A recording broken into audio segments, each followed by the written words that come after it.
एक और important question देखते हैं जो एग्जाम पॉइंट ऑफ व्यू से बहुत इंपॉर्टेंट है। Integration of cos x upon 1 plus cos x D, इसका हमें इंटीग्रेशन करना है, तो कैसे करें।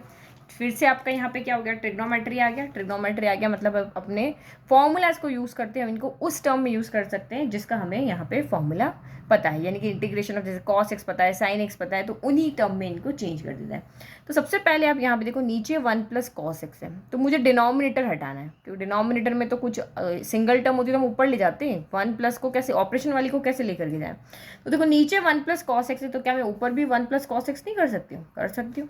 मैं यहाँ पे 1 प्लस करती हूँ, 1 माइनस करती हूँ, इस तरह से तो मैं कर सकती हूँ। 1/1 मैंने ऐड भी किया, सब्ट्रैक्ट भी किया, क्योंकि मुझे डिनोमिनेटर यहाँ पे हटाना है, तो मैंने ऐसे कर दिया और ये dx हो गया। अब एक साथ लिख लें, इसको इसके साथ लिख लें और इसको अलग कर दें, तो ये हो गया integration of 1 plus cos x upon 1 plus cos x dx हो गया। इन दोनों को लिखा, -1 बचा तो माइनस यहाँ पे रखा, integration of 1 upon 1 plus cos x dx हो गया। तो देखो यहाँ पे तो ईजी हो गया, ये पूरा का पूरा जो ब्रैकेट है ये आपका यहाँ पे क्या हो गया, 1 प्लस कॉस एक्स से 1 प्लस कॉस एक्स गया, इंटीग्रेशन ऑफ dx बचा। तो यहाँ से हमने देखा इंटीग्रेशन ऑफ dx बचा, माइनस यहाँ से integration of 1 upon 1 plus cos x dx बचा। अभी यहाँ फिर से दिक्कत हो गई, अब क्या करें। फिर से दिमाग में लगा फॉर्मूला, क्या ऐसा कोई फॉर्मूला है जो इन दो टर्म को हटा के एक में चेंज कर दे। अगर ऐसा कोई फॉर्मूला है तो हम उसी से इसको सॉल्व करते। तो हाँ, है हमारे पास ऐसा फॉर्मूला। हमें पता है कि cos 2 थीटा जो होता है वो 2 cos स्क्वायर थीटा -1 होता है। तो यहाँ देखो, अगर मैं 1 को इधर भेज देती हूँ तो 1 प्लस cos 2 थीटा जो है वो 2 cos स्क्वायर थीटा हो जाएगा। तो यहाँ x की जगह 2 थीटा है बस, तो 1 प्लस cos x की जगह पे हम 2 cos स्क्वायर x/2 लिख सकते हैं, क्योंकि यहाँ पे देखो ये x है, x की जगह पे हमारा यहाँ पे क्या है, 2 थीटा है। ठीक है, अगर तो हमें थीटा की वैल्यू चाहिए तो ये x/2 = थीटा हो जाएगा। ठीक है, तो ये फॉर्मूले को अगर मैं यहाँ रखती हूँ तो ये दो टर्म मिलके एक बन जाएगी। तो बस यहाँ पे करो, ये इंटीग्रेशन ऑफ dx आपका चल रहा, minus integration of 1 plus cos 2 theta. 2 theta की जगह हम यहाँ पे क्या रख रहे हैं, x रख रहे हैं, तो थीटा की जगह क्या हो जाएगा, x/2।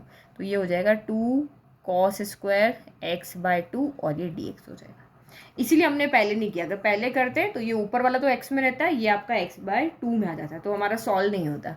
अब हमें पता है कि ये इंटीग्रेशन ऑफ dx है, माइनस का 1/2, 1/cos क्या होता है, 1/cos होता है sec स्क्वायर, ये sec स्क्वायर x/2 और ये आपका यहाँ पे dx हो गया। अब इसका भी इंटीग्रेशन हमें आता है, इसका भी हमें आता है, डायरेक्ट फॉर्मूला।